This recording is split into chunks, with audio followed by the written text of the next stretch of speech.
Hello बच्चों, आप सभी को गुड मॉर्निंग। और एक बार फिर से आप सभी का स्वागत है एसपी कोचिंग इंस्टीट्यूट के इस बेहतरीन चैनल पर।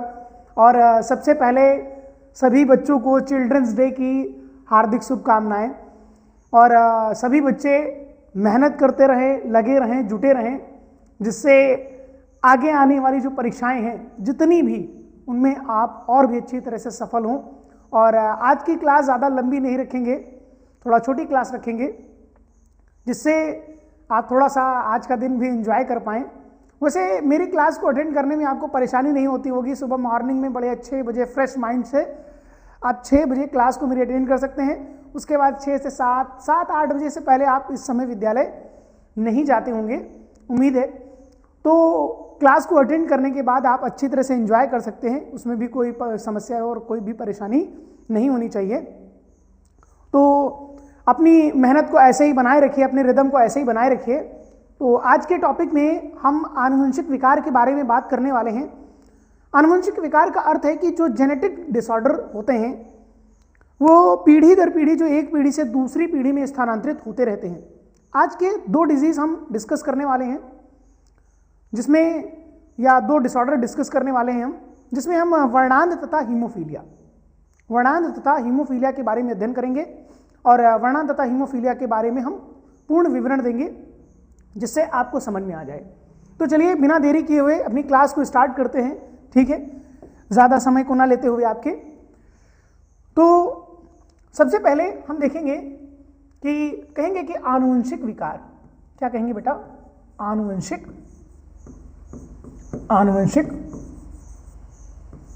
विकार, ठीक है, या कह दें रोग। आनुवंशिक विकार या रोग, पहले इसकी परिभाषा क्या है उसको समझ लीजिए, है ना। मैंने क्या बताया अभी आपको, मैंने क्या कहा, डेफिनेशन हम बाद में भी लिख लेंगे, कोई दिक्कत नहीं है, पहले समझ लीजिए इसको। तो हम क्या कहेंगे कि आनुवंशिक विकार वो विकार होते हैं जो पीढ़ी दर पीढ़ी, एक पीढ़ी से दूसरी पीढ़ी में स्थानांतरित होते रहते हैं। माता पिता से गिफ्ट के रूप में मिलेंगे। आप बोलेंगे सर आप गिफ्ट बोल रहे हैं, नहीं गिफ्ट क्या भाई, वो कंटिन्यूसली माता पिता से बच्चों में, बच्चों से उनके बच्चों में, ऐसे एक पीढ़ी से दूसरी पीढ़ी में ये स्थानांतरित होते रहते हैं। तो हम उन्हें क्या कहेंगे? आनुवंशिक विकार कहेंगे, जेनेटिक डिसऑर्डर कहते हैं, जेनेटिक डिसऑर्डर कहें या जेनेटिक डिजीज कहें, ठीक है। तो हम कहेंगे, सबसे पहले परिभाषा इसकी लिख देता हूं, जैसा मैंने आपको बताया कि वे रोग, वे विकार या रोग, वे विकार या रोग जो एक पीढ़ी से दूसरी पीढ़ी में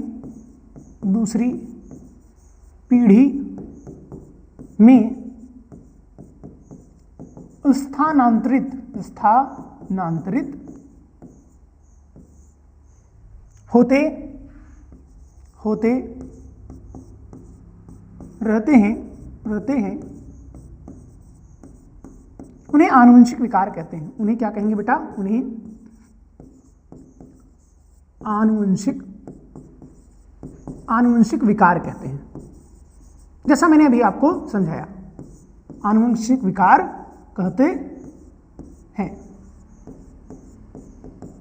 इसके लिए आप कुछ बातें और भी याद रखिएगा। देखिए, आनुवंशिक विकार वो विकार होते हैं जिसमें उसको कोई भी उपचार नहीं दिया जा सकता, मतलब वो उसमें कोई बदलाव नहीं किया जा सकता। आप जानते होंगे, अभी जब मैं आपको रिप्रोडक्शन चैप्टर पढ़ाऊंगा, रिप्रोडक्शन के बाद आएगा एक आपका रिप्रोडक्टिव हेल्थ। जब रिप्रोडक्टिव हेल्थ में पढ़ेंगे तो वहां पर एक टॉपिक आएगा एमनियोसेंटेसिस, उसको उल्बवेधन कहते हैं। और उल्बवेधन की प्रक्रिया में क्या होता है, वहां पर जेनेटिक डिसऑर्डर को ही देखा जाता है मुख्य रूप से, अन्य भी विकारों को देखा जा सकता है, लेकिन मुख्य रूप से वहां पर आनुवंशिक विकारों का अध्ययन किया जाता है। और वहां पर उस समय आनुवंशिक विकारों का वहां पर ट्रीटमेंट किया जा सकता है, कहने का मतलब सुधारा जा सकता है, जिससे आने वाली संतति में आनुवंशिक विकार होने के बहुत ही कम चांस होते या नहीं होंगे, ठीक है। ऐसी अवस्था में हम कहेंगे कि भाई आनुवंशिक विकार होगा, वो ट्रीट होने वाला नहीं, कभी वो ठीक ही नहीं होगा। उसे जो बच्चे के जन्म के बाद आनुवंशिक विकार को हम ठीक नहीं कर सकते, मतलब उसको वैसे ही सर्वाइव करना पड़ेगा। तो अगर ऐसा हो कि आप सोच लीजिए कि जो भी बच्चे जन्म लें उनमें पहले से ही हम क्या कर दें, उनको ठीक कर दें, जिससे वो क्या होगा, जैसे मान लीजिए किसी पीढ़ी में 3 पीढ़ियों से चला आ रहा है कोई रोग, यानी आपके बाबा को था, बाबा के बाद पिताजी को था, पिताजी के बाद हम लोगों को भी है, तो ऐसे 3 पीढ़ियों से वो रोग चला आ रहा है, तो इसका चांस तो पूरा है कि अगली पीढ़ी में भी वो स्थानांतरित होगा। लेकिन आप सोचिए कि जैसे जब हमारे बच्चे हों, जब किसके, हमारे बच्चे हों, तो क्या करें, ऐसा किया जाए कि जिस समय जन्म ले रहा हो बच्चा उस समय एमनियोसेंटेसिस को करा लिया जाए, जिससे अगली पीढ़ी जो है ना उसमें आनुवंशिक विकार नहीं होगा। तो यहां से एक चेन जो बनी चली आ रही थी वो चेन क्या हो जाएगी, टूट जाएगी, वो चेन क्या हो जाएगी, टूट जाएगी। तो ऐसी अवस्था में कहेंगे हम वहां पर एमनियोसेंटेसिस या उल्ब विभेदन प्रक्रिया द्वारा जांच कर सकते हैं और उसके बाद हम उसको वहां पर ट्रीट कर सकते हैं, मतलब वहां पर ठीक कर सकते हैं, जिससे आगे आने वाली पीढ़ियों में अब वो आनुवंशिक विकार नहीं पाया जाएगा, वो आनुवंशिक विकार पाया नहीं जाएगा। ठीक है, कहते हैं जन्म के बाद इसका उपचार नहीं किया जा सकता। ठीक है, तो हम कहेंगे आगे, तो आनुवंशिक विकार में आज हम कौन कौन से रोगों को पढ़ने वाले हैं। नंबर 1, उदाहरण के लिए हम कहेंगे उदाहरण, ठीक है, उदाहरण में सबसे पहले कहेंगे हीमोफीलिया।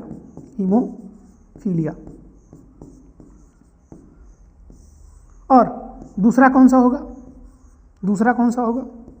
दूसरे को कहेंगे वर्णांध। ठीक है, वर्णांध। अब देखिए हीमोफीलिया, ठीक है, और इसको बोलेंगे कलर ब्लाइंड, COLOURBLIND और D, है ना, कलर ब्लाइंड। देखिए जब हीमोफीलिया का यूज करना होगा, यानी हीमोफीलिया रोग को बताना होगा, तो मैं H का इस्तेमाल करूंगा। ठीक है, कलर ब्लाइंड के लिए आप C भी इस्तेमाल कर सकते हैं, मतलब कलर ब्लाइंड, और आप अगर चाहें तो आप CB का भी इस्तेमाल कर सकते हैं। इन दोनों में से किसी को भी ले लें, मैं तो C का ही इस्तेमाल करूंगा और आपको भी CB का, C से ही आप समझ जाएंगे कि वो कलर ब्लाइंड है। ठीक है, तो हम क्या करेंगे, पहले समझिए, पहले कुछ बिंदुओं पर चर्चा कर लेते हैं कि कौन कौन सी स्थितियां उत्पन्न होने वाली हैं और क्या क्या होने वाला है, जिससे आपको सब समझ में आ जाए। आप क्रॉस करेंगे ना, आपको समझ में आ जाएगा, आप क्रॉस करेंगे आपको समझ में आ जाएगा। मुख्यतः यही जो मैं आपको कराने जा रहा हूं, ये टेबल आपकी बहुत काम की टेबल रहेगी। ठीक है, इस टेबल को जरूर याद रखिएगा कि कहेंगे, जैसे मान लीजिए हम कहते हैं कि X और X है, तो इसको बोलेंगे सामान्य, क्या बोलेंगे बेटा, सामान्य स्त्री। क्या बोलेंगे, सामान्य स्त्री। कहेंगे X और X और एक पर क्या है, H है, तो हम कहेंगे ये क्या होगा, हीमोफिलिक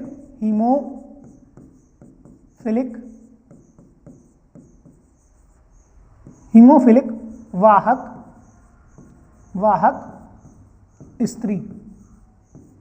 फिर कहेंगे X और X है और दूसरे पर H है, तब भी इसको क्या कहा जाएगा, हीमोफिलिक वाहक स्त्री, है ना। देखिए ये अवस्थाएं, ये स्थितियां प्राप्त होंगी। ये स्थितियों में हम कहेंगे कि कौन कौन सी ऐसी स्थिति होगी जब हमें प्राप्त होगा, अभी जब हम क्रॉस कराएंगे कि पुरुष ये है और स्त्री ये है, या नर ये है और मादा ये है, तो उसके बीच में क्रॉस कराएंगे तो कैसी संतानें प्राप्त होंगी। जो भी रिजल्ट आएंगे वो इसमें से ही होंगे, इससे बाहर का रिजल्ट नहीं आएगा। ठीक है, अब देखिए अगली बार हम कहेंगे कि भाई X और एक पर अगर C आ गया तो हम कहेंगे ये क्या होगा बेटा, वर्णांध वाहक स्त्री। अच्छा, X और X आ गया और दूसरे पर C आ गया तो हम कहेंगे वर्णांध वाहक स्त्री, तभी भी ये होगी। लेकिन अगर दोनों पर आ जाए, एक H और दूसरे पर भी क्या आ जाए H, तो ये क्या होगा, हीमोफिलिक स्त्री। इसको क्या बोलेंगे, हीमोफिलिक स्त्री। अब याद रखिएगा, जब बच्चे यानी संतानें हों तो उसको हम क्या कह सकते हैं, हीमोफिलिक स्त्री के स्थान पर हम कह सकते हैं लड़की, है ना, क्या कह सकते हैं, लड़की। ठीक है, और अगर X और X ही है और दोनों पर C है तो हम कहेंगे कलर ब्लाइंड। क्या कहेंगे, वर्णांध स्त्री। क्या बोलेंगे बेटा, वर्णांध वर्णांध स्त्री बोलेंगे। अब स्त्री फिर से मैं वही बता रहा हूं, स्त्री कहें या फिर लड़की कह दें, कोई दिक्कत नहीं है। और अगर x और y है तो कहेंगे सामान्य, सामान्य पुरुष, सामान्य पुरुष, ठीक है, या लड़का, भाई वैसा भी कह सकते हैं। अब कहेंगे x और y अगर एक पर h है तो ये होगा हीमोफिलिक। ये क्या होगा बेटा? हीमोफिलिक। इसे कहेंगे क्या? हीमोफिलिक, है ना। पुरुष या फिर संतान होगा तो क्या बोलेंगे? लड़का। संतान होगा तो क्या बोलेंगे? लड़का। थोड़ा सा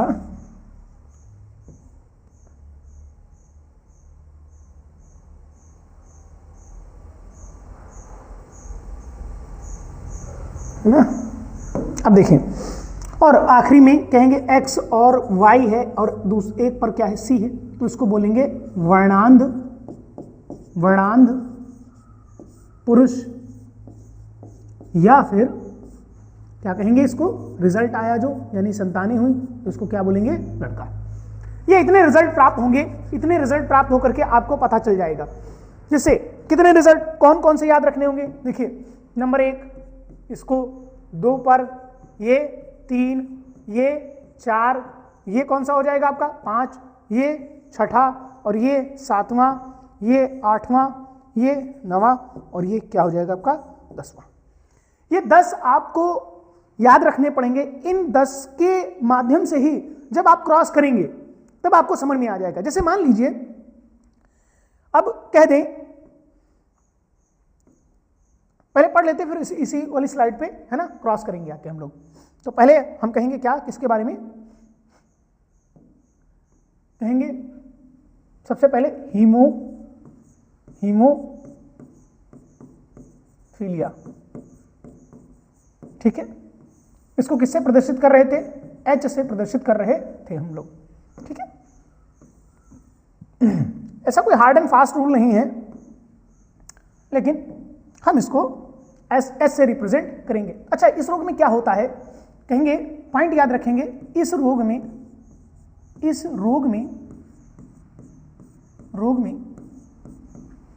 व्यक्ति की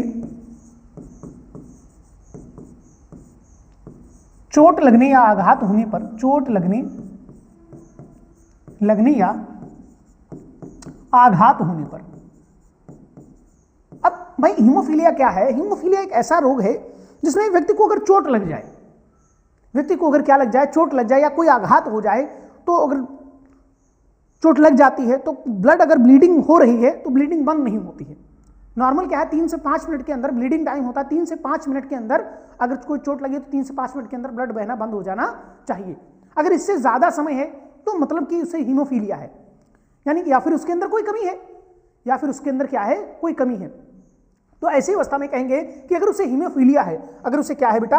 अगर उसे हीमोफीलिया है तो हीमोफीलिया में क्या कहेंगे? हीमोफीलिया में उसे कहेंगे कि भाई अगर उस व्यक्ति को क्या लगी? चोट लगी, तो चोट लगने पर उसका रक्त बहना बंद नहीं होगा, तो हम कहेंगे इस रोग में क्या कहेंगे?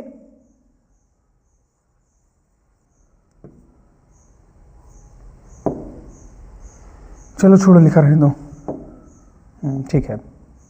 हाँ, तो यहां पर इस पर ही बना देता हूं मैं डबल स्टार, है ना। अब देखो, कहेंगे इस रोग में हाँ सही है, ये व्यक्ति के चोट लगने या आघात होने पर रक्त का बहाव बंद नहीं होता है, बंद नहीं होता है, जिसके कारण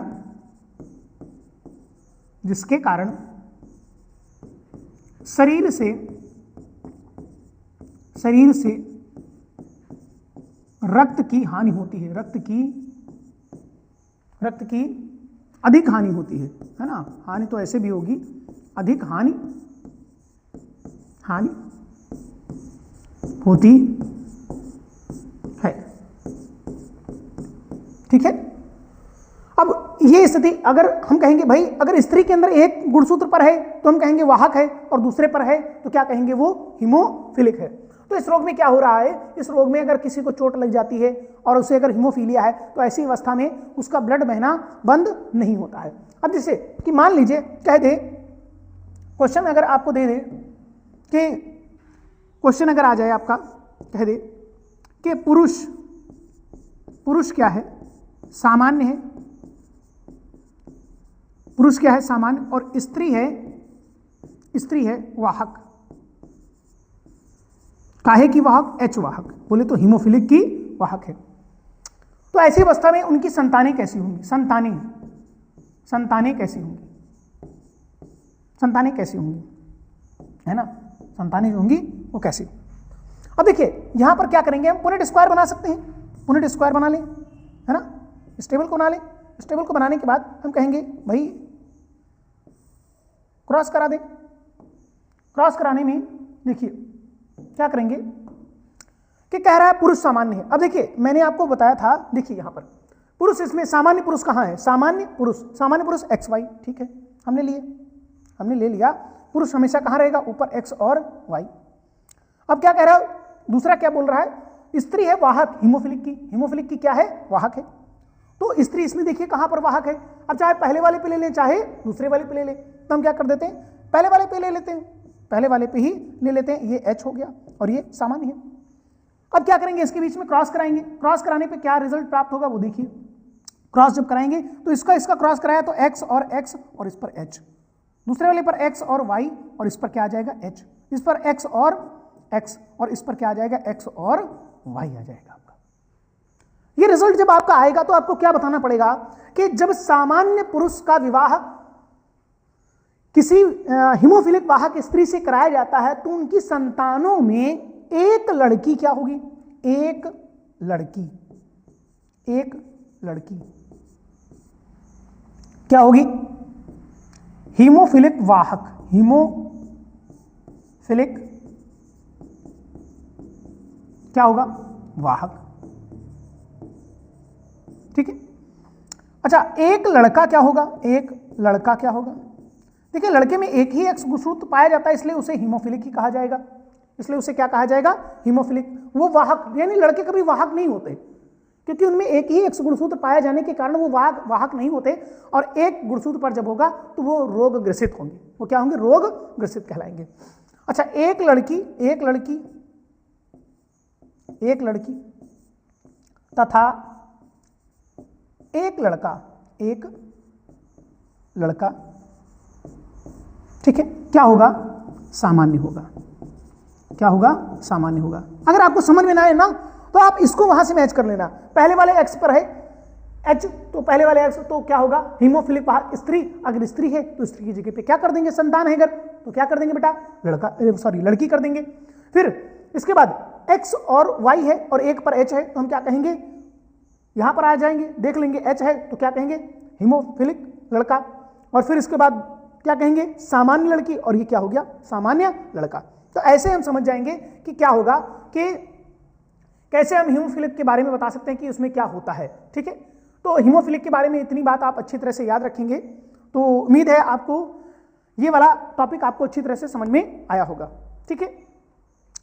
चलिए चलते हैं हम लोग अपनी अगली स्लाइड की ओर। देखिए चलो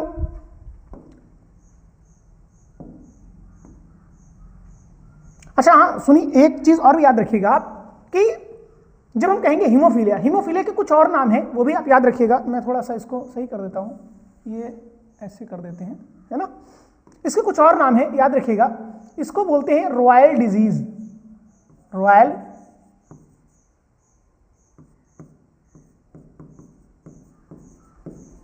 ठीक है। इसे बोलेंगे राजसी रोग, और इसे क्रिसमस फैक्टर कहते हैं, क्रिसमस कारक भी कहते हैं, ठीक है। ब्लड का फैक्टर होता है क्रिसमस कारक, ठीक है, तो उसको भी याद रखिएगा। अच्छा चलिए क्रिसमस, अब देखो चलो रॉयल डिजीज के बारे में बता ही देता है। तो यहां पर रॉयल डिजीज वाली जो बात है, कहते हैं कि यह रोग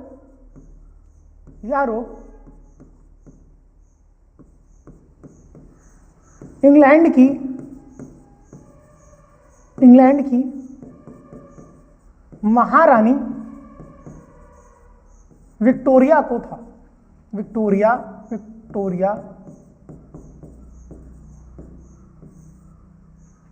को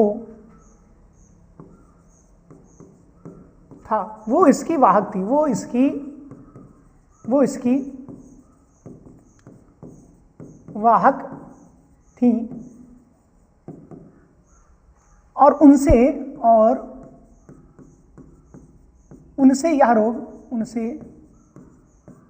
यह रोग कई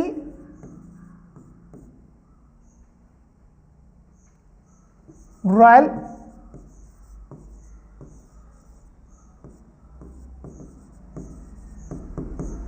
फैमिली में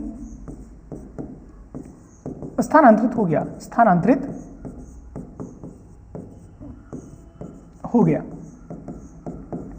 यही कारण है कि इस रोग को, ये नोट पॉइंट में ऐड कर लीजिएगा, इसी कारण इसको क्या कहते हैं, रॉयल डिजीज का भी नाम दिया जाता है। ठीक है, तो इतनी बात आप इसमें इस वाले रोग में याद रखेंगे। हम चलते हैं अब अगले अपने टॉपिक की ओर, यानी कि वर्णांध। क्या रहेगा, क्या बोलेंगे, वर्णांध। अब देखिए, वर्णांध को कलर ब्लाइंड मैंने बताया था, कलर ब्लाइंड, और याद रखिएगा इसे लाल हरी वर्णांधता कहते हैं, लाल हरी वर्णांधता। ठीक है, इसे ये नाम दिया जाता है। अब देखिए क्या कहेंगे, इसके बारे में कुछ तो कहना पड़ेगा, है ना। अब कहेंगे इस रोग या विकार में, इस रोग या विकार में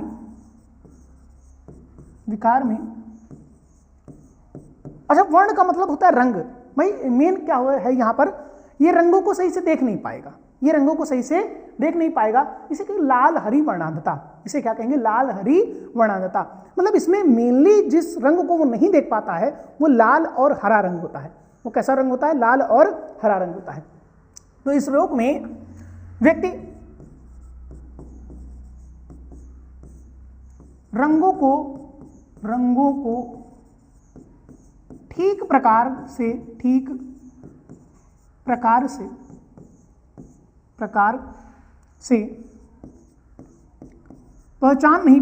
पहचान नहीं पाता। इस रोग में क्या होगा, जो व्यक्ति होता है वो ठीक प्रकार से रंगों को पहचान नहीं पाता है। ठीक है, अच्छा दूसरी बात यहां पर सेकंड पॉइंट में लिख लीजिएगा जरूर। इस रोग में कहेंगे, इस रोग में मुख्य रूप से व्यक्ति किस रंग को, लाल तथा हरे रंगों को, लाल तथा हरे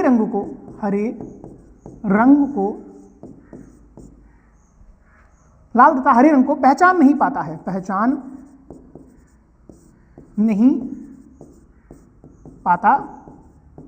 है।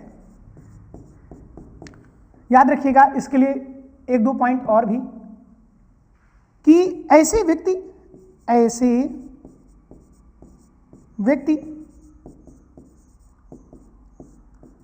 रेलवे में नहीं लिए जाते हैं,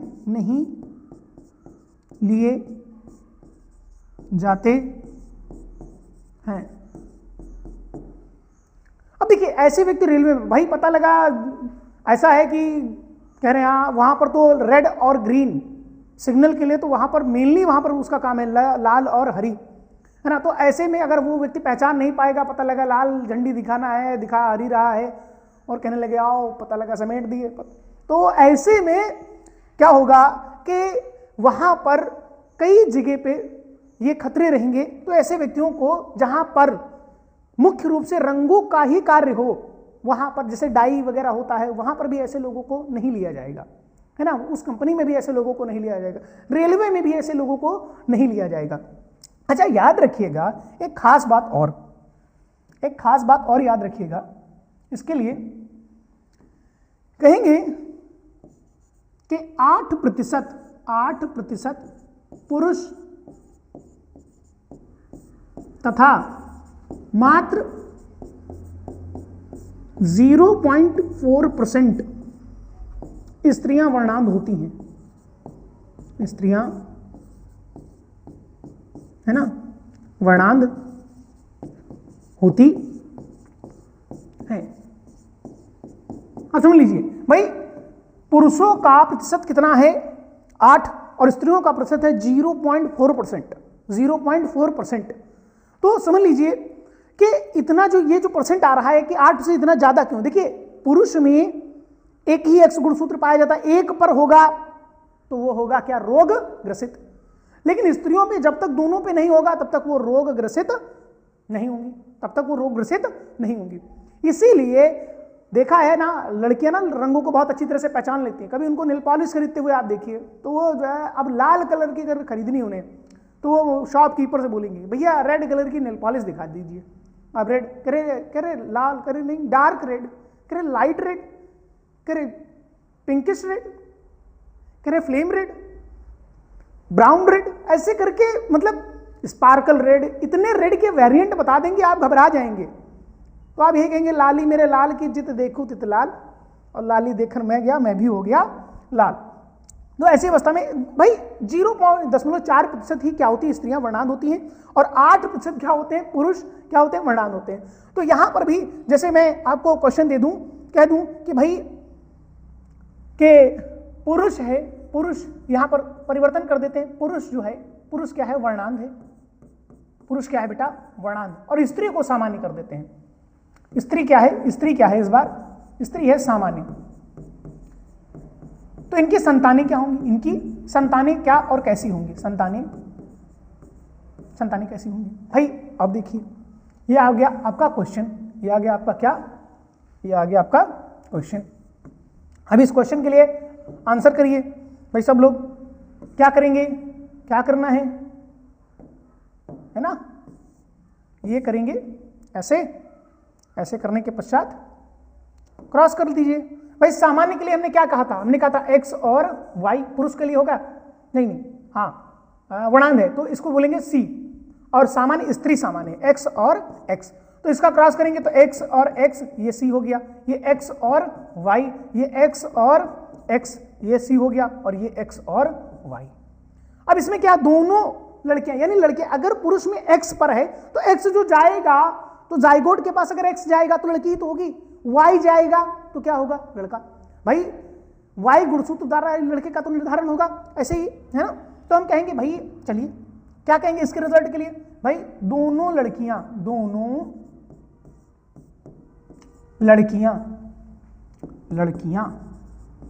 ये जो 4 परिणाम प्राप्त हुए कैसी होंगी, वर्णांध वाहक। आपको पता है एक पर होगा तो क्या होगा बेटा, वाहक, पहला रिजल्ट। और दोनों लड़के कैसे होंगे, दोनों लड़के कैसे होंगे बेटा, दोनों लड़के होंगे सामान्य, दोनों लड़के क्या होंगे, सामान्य होंगे।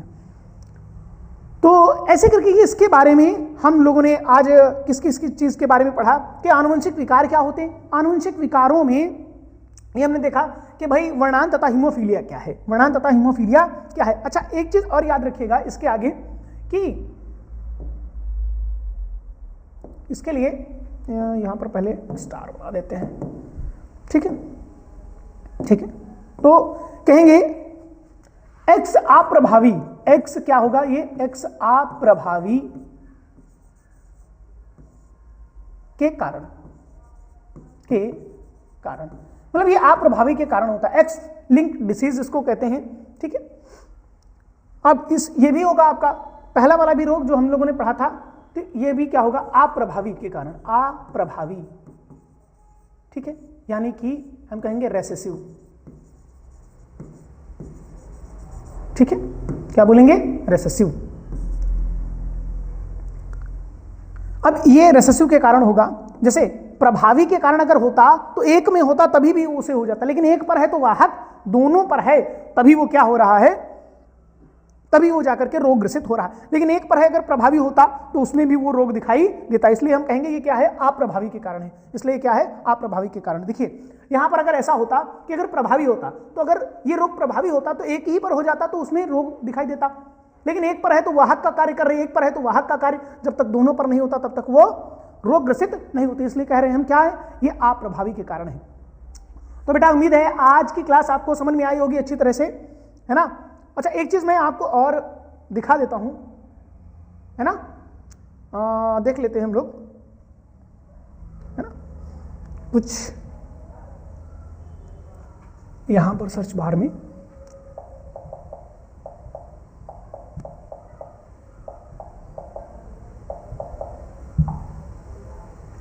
अब देखिए, जब किसी को टेस्ट करना होता है तो ऐसी प्लेट होती हैं, आपको दिखाई दे रहा होगा, है ना? ये देखिए, मैं इसको ओपन करता हूं, ये देखिए। अब इसमें आपको कुछ नंबर्स आपको नजर आ रहे होंगे, है ना? कुछ नंबर और कुछ सिंबल नजर आ रहे होंगे। अब ये आपको टेस्ट करना होता है, जब आपको टेस्ट किया जाता है तो आपको बताया जाता है कि भाई इसमें क्या क्या नंबर लिखे हुए हैं। उम्मीद है आपको अगर नंबर दिख रहा हो, मैं इस वाली इमेज को मैं आपके, है ना, मैं आपके उसी पे ले आता हूं, सही रहेगा।